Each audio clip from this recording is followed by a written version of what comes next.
Welcome to your first Designer's Dish. My name is Duval, and I am here with my favorite interior designers, my colleagues, my mentors, my High Point Market drinking buddies, and we are here today to dish about all things interior design. So, with that being said, I'm gonna get us started and kick us off with doing our introductions, and I'd love to start with the amazingly talented, award-winning designer, Pamela Harvey.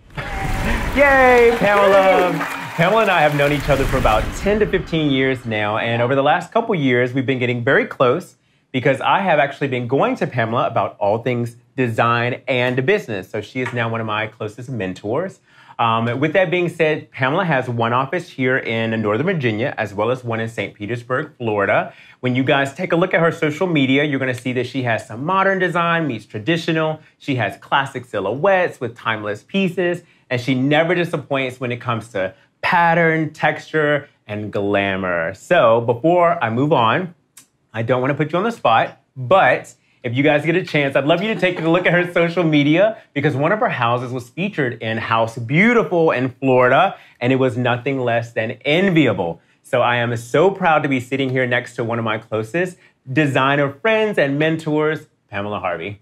Yay! Wow, thank you, Duval. Thank you. I'm so excited to be here, too. Yay. And I would like to introduce one of my favorite designers and a good friend of mine, Christopher Patrick. And Christopher Patrick has a design firm based in Alexandria, Virginia, and services the D.C. metropolitan area.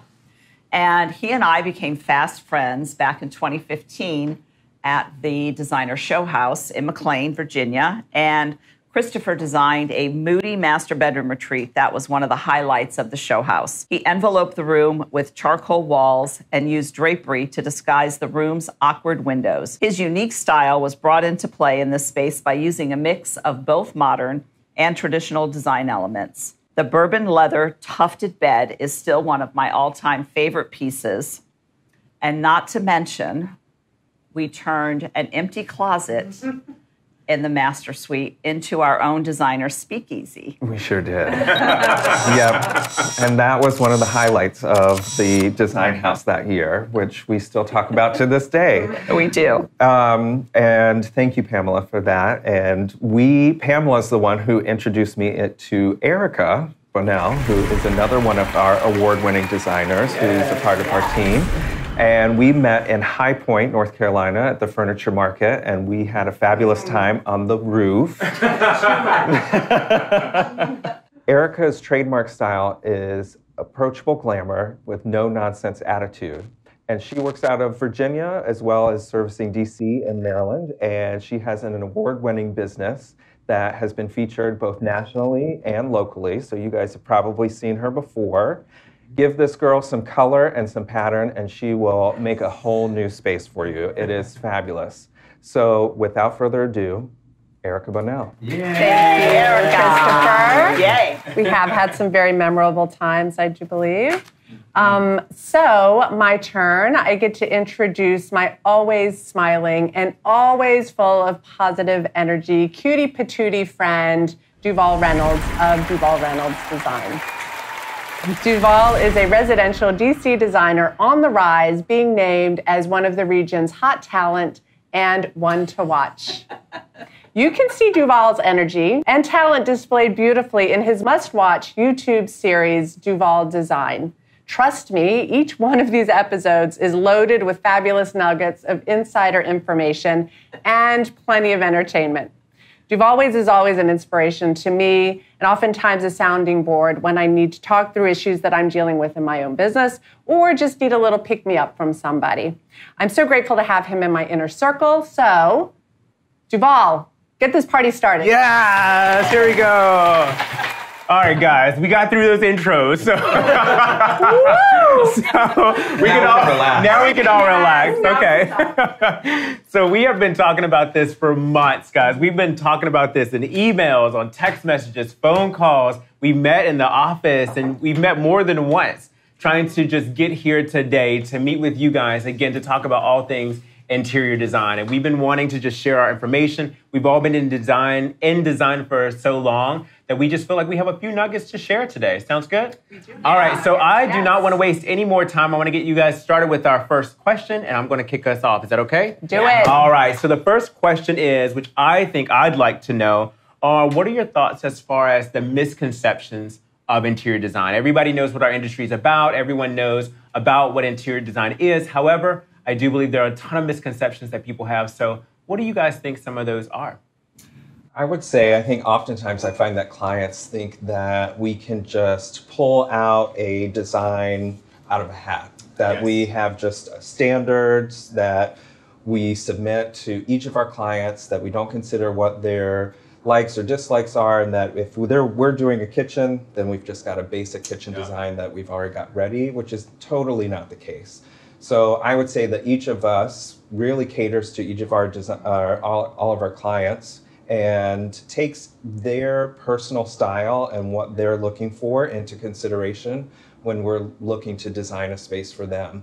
And so that takes time. It also is an investment in terms of finding the right pieces, finding what works for our clients specifically, and it isn't just a cookie cutter design that we come up with for each client. Yeah, that's absolutely true because every client is different and every house is different. Mm-hmm. And I think that there's not just one answer. There's of course not one answer for everybody. And I think it's our job as designers to take our clients' individual style and taste and like push that to the next level. I would say it's not glamorous. Maybe 20% glamour when we go to High Point or go out to dinner or go to an event. Yeah. 80% hard-ass work. I mean, we are schlepping, we are sweating, we are stressed out, we're managing people's budgets. I mean, it's a lot. Yeah, I agree. Misconception, I feel like I'd piggyback on you. People think that we just walk into any room and you have your idea already come up, like you already have your idea in mind. I don't know what size sofa you need. I don't know which color window treatments I'm going to put up. I don't know which lighting we're going to install at that point. We process what the clients are asking for. We process what the budget is. We process what's the feasibility, the availability of the product. We think about all of those things first before we produce a design versus just saying, oh, I know exactly what I'm going to do in each space. You guys agree? It's custom. It's all I think that's the best way to put it. It's all custom. And so that's how we can cater to each one of our clients. But with misconceptions and people having these ideas of misconceptions, of course, for those watching, why would they hire us as interior designers? Like, why would someone want to hire Erica Bell Interiors or Christopher Patrick Interiors, Pamela Harvey Interiors? What are your thoughts about that? Well, I think that we bring a lot to the table, and I tell my clients, we do this, most of us are doing this 40 to 60 hours a week, every week. And, I've been in business for well over 20 years. So there's just so much product knowledge that we bring to the table that I don't think that clients are able to ever be able to do what we do on their own. No. And, we're not making the same mistakes clients make. I go into so many houses where the client has decided they want to go shopping and, they've bought all these pieces. Oh, boy. And then you start laying out the room. Oh, boy. So it's happened to all of us. Yes. Yeah. And I think that, most of us have a solid plan before we start shopping. Mm-hmm. It's not the first thing we do. Mm-hmm. We're not shopping for our clients right away. We've designed the space. We've thought about the millwork, the molding, the lighting, and, the spatial relationship between everything before we start shopping. So true. And also, I think one of the trappings of doing retail versus working with a designer is also just the standards that I feel like retail pushes onto to our clients, which is, you might have a certain size sofa that is pretty standard, or you might have, it comes in these basic colors that appeal to the masses, but isn't necessarily what our client's style is. And so what we come in and do, and so often I've seen within my own projects, is being able to customize furniture and spatial layouts that suit their needs and what's going on with their space. So one of the things that pops into my head right now is a client who had purchased a sofa that's 84, which is a pretty standard size sofa. And really to maximize their space, I wanted to take them to a 108 or a 9-foot sofa. And that's just not something that you're going to walk into any retail space and be able to find readily available. So little things like that I don't think our clients often would think of on their own can make a huge difference in how your space feels and works for you. Impact. It makes a huge difference. I agree with that as well. And I think that one of the reasons why people hire us mostly, well, I guess you guys have been featured a ton of times in national magazines, regional magazines, and what they see is concept that's been developed versus just a piece here and a piece there. They're not just seeing the furniture sitting by itself. They see a concept, a storyline, a narrative for that space. Big picture. And that's why they hire us, is to create those big pictures. And what I always tell my clients, there's a difference between a designer designing it and a client designing it. A client will always go in and say, I like this piece, I like this piece, I like this piece. And designers are stepping back to say, the concept is this, and we're going to make everything fit into that. And does that make sense? Right. And then I've seen,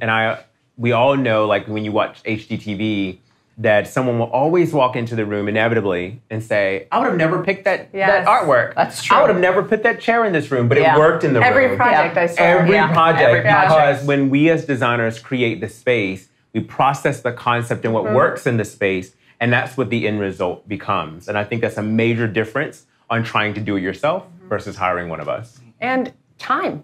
Oh, man. I mean, let's talk about it. We all have teams of people that work for our clients full time to do this. It takes time. Yes. I mean, there's hours spent researching to find product. Especially now, we've got so many challenges with availability. And, a client has a deadline. Holidays. Entertaining for holidays or having a Christmas party. We have to figure it out. So it takes a lot of time to develop the design and to find the product, order the product, manage it, the whole thing. It is a full-time job for a lot of people, And then much less one person in the design industry. We have everything at our fingertips, it's like never enough time, right? It's still never enough time. So that is awesome. It is always still a challenge, that's for sure. Yeah. So Duval, what do you think makes a great project? Oh, God, are we starting with me? What makes a great project? Oh, man. I like any project that has a great budget. That's the first thing. You said it. An agreeable client as well. So I think that always makes a great project. I think as far as a project and not necessarily like the client themselves, a great project is one that it can be executed to the extent of our concept. Once I can just go from concept and design and I can get all the way through to installation, to the accessorizing, to getting my lighting done, making sure the last paint was completed, that's an ideal project for me. It doesn't mean I have to like the style. It doesn't mean I have to like the client, but an ideal project, an ideal project for me is one that if I